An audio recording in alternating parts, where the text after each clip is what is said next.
From the DMZ to the NATO front, this is CRN.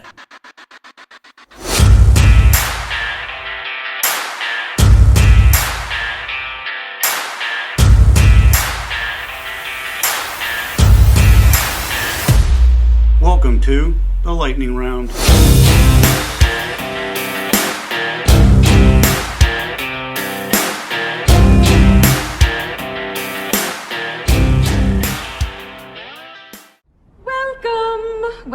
Welcome. Well, hello, and welcome to the Dave Kershner Lightning Round podcast. I am your host. We are on episode 99. It's a preparedness show. We have 20 days until we have a referendum on this jackhole, and the American people issue a severe course correction to all of the tomfoolery that he and his administration have thrust upon us. But that's not why we're here. That's a weekend show. This is a preparedness show. I got a couple things, and we're in some trouble. Okay. So, I had all of this, and I was really excited about this, and there's some good stuff in here, and maybe I get to it, maybe I don't. We'll see what happens. But we're in some trouble, folks, as a country. How do I put this? The supply chain is about to go from bad to worse. And by that, I mean a couple things. One, actually, these first three articles kind of nail it down. The first one is an article about JPMorgan's CEO, Jamie Dimon. I am no fan of his. This guy, anyway, I work in IT, and I've done some work for JPMorgan. And I'm not a fan of this CEO, but that's a different topic. But the JPMorgan CEO, Jamie Dimon, on Monday warned that the U.S. is headed for a recession in the next 6 to 9 months as volatile markets coincide with disorderly financial conditions. Speaking to CNBC's Julianne Tatebaum at the JPM Techstars conference in London, Dimon said U.S. consumers would be in better shape this time around than the 2008 global financial crisis, but the current factors contributing to a recession were still a cause for concern. But you can't talk about the economy without talking about stuff in the future, and this is serious stuff. Dimon said, citing inflation, quantitative easing, and Russia's war with Ukraine.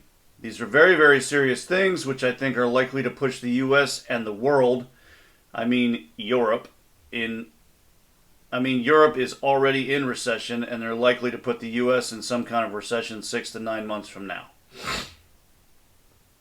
Dimon's comments came after a September jobs report, which was released last Friday, showed that businesses kept hiring at a brisk pace, unemployment fell back to a half-century low, and average pay rose. Still, the jobs report raised concerns that the Federal Reserve was making little progress in its fight against inflation, with the Fed more likely to keep raising borrowing costs rapidly.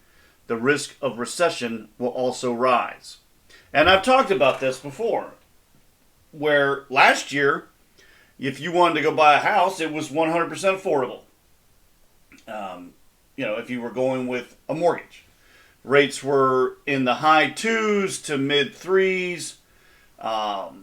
And less than or a year later, we're in the 6s firmly for a percentage rate. And we're dancing around with 7 sometimes. So it's not a good idea to go buy a house or land right now, or even a car. So that was the first thing I wanted to talk to you about, was when you have the CEO of a major global financial institution like JPMorgan coming out and saying, things don't look good, we're going to be hurting in 6 months or so because of these factors, that's a problem. And that's not going to help anybody. That's not going to help you and me with any sort of buying power whatsoever. So whatever you've got, you need to start thinking about maybe that's all you're going to get. And if that's true, can you do what you plan on doing? How long can you go without needing to go to the store? Because if inflation comes, recession comes, all these high prices, these high interest rates, whether it's your grocery bills or your fuel, for your energy costs, whatever, if all of these things keep going up, do you have enough preps to, and I'm thinking mostly about long-term food storage, do you have enough to weather that storm? At least until the next growing season, when we can get more fruits and vegetables in the ground. We're getting into hunting season. Are you planning on bagging something big, like a deer or an elk or a caribou or a moose, a bear, or are you planning on collecting a lot of little things? These are things that you need to think about. All right, the next article deals with an item that we already had a problem with, and that was our food supply. And I've got two things here that deal with that. So in last week's show, I was talking to you about an article that I found on My Patriot Supply, and I clicked a link, and the link led to a second article called "The War on America's Farmers and Farmland." And so what they've written is as follows. If we told you that it's open season on U.S. agricultural land and farmers, you might think we're exaggerating or spreading a conspiracy theory. But you'd be wrong. American farmers and farmland are in trouble, big trouble. On top of droughts, higher prices for diesel, and fertilizer shortages, farmers are facing regulations that could put them out of business. Even if they do manage to jump through all the new regulatory hoops, there is the issue of billionaires and foreign entities buying up and controlling massive amounts of American farmland. It's alarming. Even if they do manage to before we dive in, understand this isn't about politics, it's about our precious food supply and the people who work hard to put it on your tables. So we are sticking to the facts as we explain why we are so concerned about America's farmers and farmland, and you should be too. Regulating farmers out of business. One of the biggest problems facing farmers is a surge of regulations coming their way. While many of these regulations are made with good intentions, so's the road to hell. There's nothing wrong with green initiatives. Like I said, road to hell. The speed at which they are being forced upon farmers is unachievable and harmful. Let's start by looking at the new Inflation Reduction Act bill, which President Biden signed into law on Tuesday, August 10th, 2022. The bill is being pushed as a means to reduce inflation, hence the name. However, the bill's agenda is actually to diminish the climate impacts from farms, aka road to hell. USA Today reports progressive Democrats still celebrated the Inflation Reduction Act as a legislative win and the largest investment in climate in the nation's history. They are zealots. This is their religion. Climate is their religion. And they are worshiping at the altar of jackassery. Moving on. In other words, while many are hopeful this bill will ease some of the strain on American people's wallets, this is not the bill's real intention. The bill is 730 pages long and covers everything from health care to the tax code. As you read, pay special attention to, they give you a link. As you read, pay special attention to $20 million in funding for farms, such as the Environmental Quality Incentives Program, the Conservation Stewardship Program, Regional Conservation Partnership Program, and the Agricultural Conservation Easement Program. Within the verbose, flowery language are some items that should give us concern. For instance, the goal of the Conservation Reserve Program is to take land out of production to cut greenhouse gas emissions by providing farmers with incentives. Kickbacks, payoffs, moolah. They're going to pay them not to farm. All in the name of climate. Jackholes. Page 529 of the Inflation Reduction Act reads as follows. It will pay farmers not to farm. They want to restore the soil.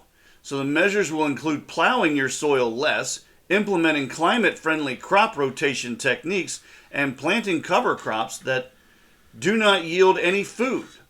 They're going to start paying farmers not to farm, but what they're going to do to tell the farmers is to tell them exactly how they can farm. They're going to tell them now, just like they are over in Europe, where the farmers are going out of business and on the streets protesting, they're now going to tell them that they have to adopt more climate-friendly provisions. They're going to regulate what you can feed your cow. They're going to also tell you what you can grow, how you can grow it, and what you can use as fertilizer. Keep in mind that that's just one part of the Inflation Reduction Act. We haven't touched on the other programs or recent regulations farmers were already dealing with. For example, California passed an animal welfare regulation that required more space for breeding pigs, egg-laying chickens, and veal calves. However, only 4% of hog operations were able to comply with the new regulations. These types of regulations are hitting family farms more and more every day. According to the Paso Robles Press, family farms cannot afford to keep up with increasing regulations involving how their crop is produced and in complying with labor laws, leaving large corporate farms as the only ones who can withstand the increased output. San Luis Obispo County Farm Bureau Executive Director Brent Burkett explains, it hurts our family farms the worst. It is regulations that when you aren't working in agriculture, on paper look very rational. And it goes on and on and on. This is gonna hurt, folks. This is gonna hurt a lot. I'm not gonna read you the rest of it. But what I am gonna do is tell you why it's gonna hurt even more. Well, here's the next one. Large barges are becoming grounded in the Mississippi River because water levels are approaching record lows due to drought. Shipping travel along the Mississippi River has been disrupted as water levels nearing record lows cause barges to get stuck in the mud and sand, likely creating another snag for the supply chain. The U.S. Coast Guard said last week that at least 8 barge groundings have been reported within the last week. One of the groundings happened Friday between Louisiana and Mississippi near Lake Providence, Louisiana. It halted river traffic in both directions for days, forcing dozens of barges to line up and wait to pass.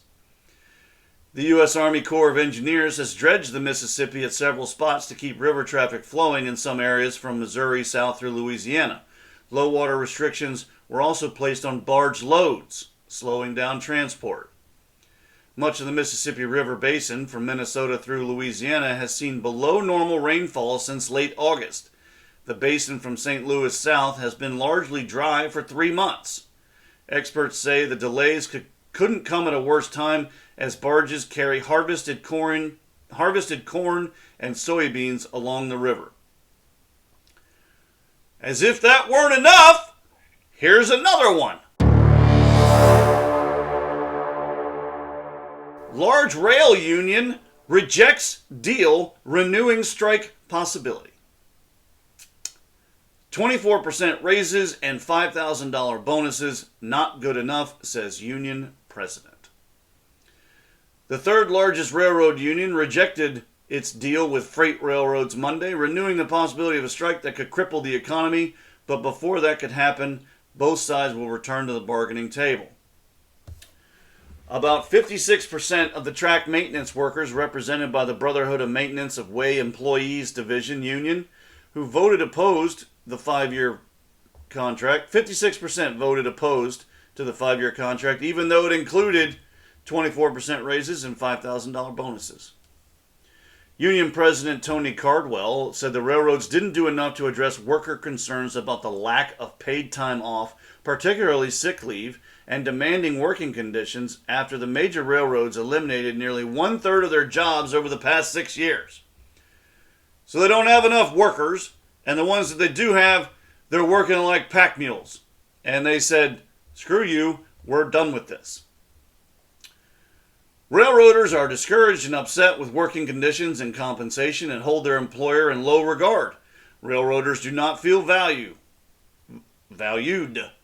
Cardwell said in a statement. They resent the fact that management holds no regard for their quality of life, illustrated by their stubborn reluctance to provide a higher quantity of paid time off, especially for sickness. The railroads didn't immediately comment on the rejected contract. Well, go figure. 4 other railroad unions have approved their agreements with the freight railroads that include BNSF, Union Pacific, Kansas City Southern, CSX, and Norfolk Southern.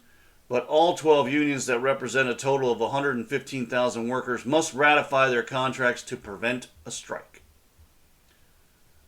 One other union, the International Association of Machinists and Aerospace Workers, initially rejected its deal but has since renegotiated a new contract. The voting won't be completed until mid-November. It's going to get worse. Get your ducks in a row right now. We've got crippling inflation coming. We've got apparently low water in the Mississippi River. I've never heard of such a thing, but apparently that's coming too. Now, the railroaders are saying this contract did not address all the things that we want addressed. It only addressed 2 things, which is not going to be something that we're going to approve. You need to improve our quality of life. You're working us to death. And you're not hiring people to replace the ones that you let go or closed the job openings for. You can't make this stuff up, folks. 2022, and I said it in my Jackassery show, 2022 is a total shit show. And it looks like we're going to go sliding headfirst into home plate to round out the year.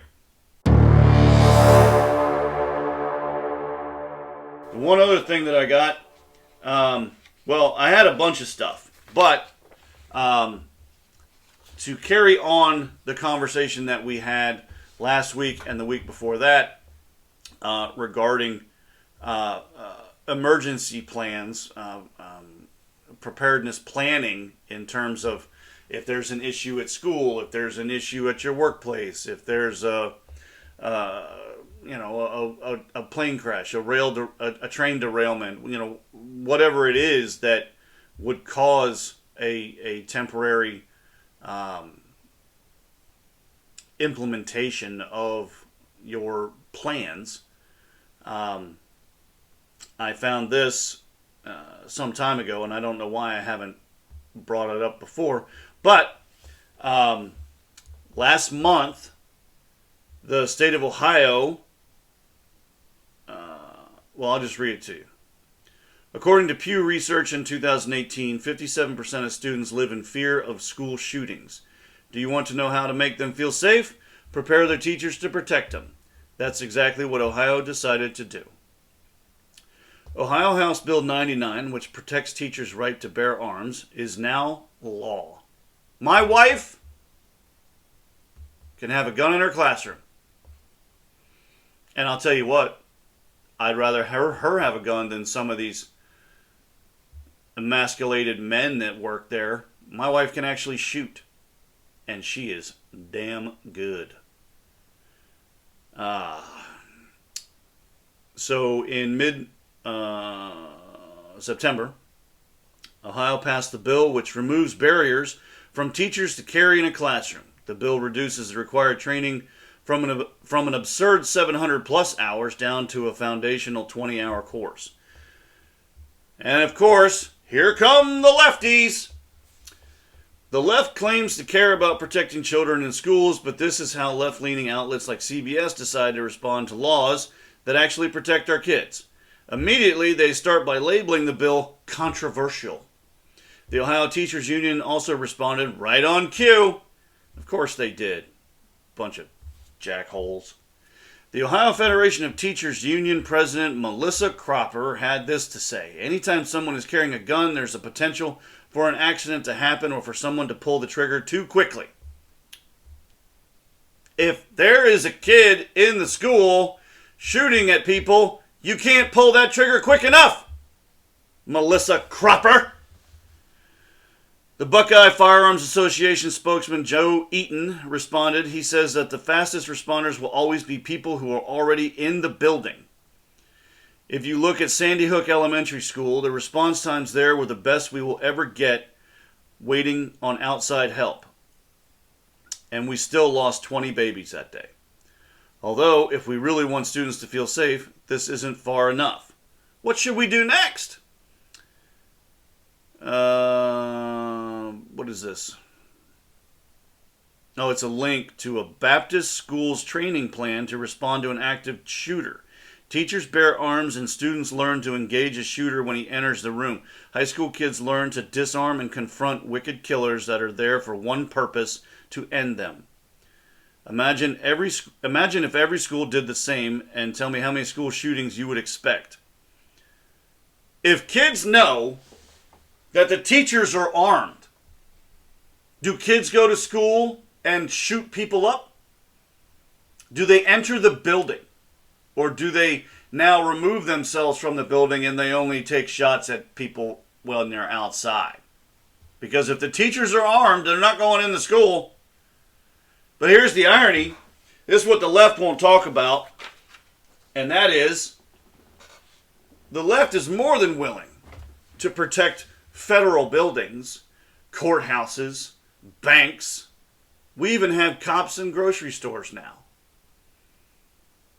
We have cops in the school. But they can't be everywhere. You usually have one resource officer to cover an entire high school campus. That is damn near untenable. So, arming teachers is the next best thing. And I think it's great, and I like it. All right, folks, that's the show. I recorded this early. I'm in Europe. Hopefully, having a good time. So, I'm going to record some more shows, and I'll be back soon. So, I'll be soon? What is it? I'll be back soon. Anyway. All right, folks, so be good, stay safe, keep your head on swivel. I'm out. Happy Hunger Games, and may the odds be ever in your favor.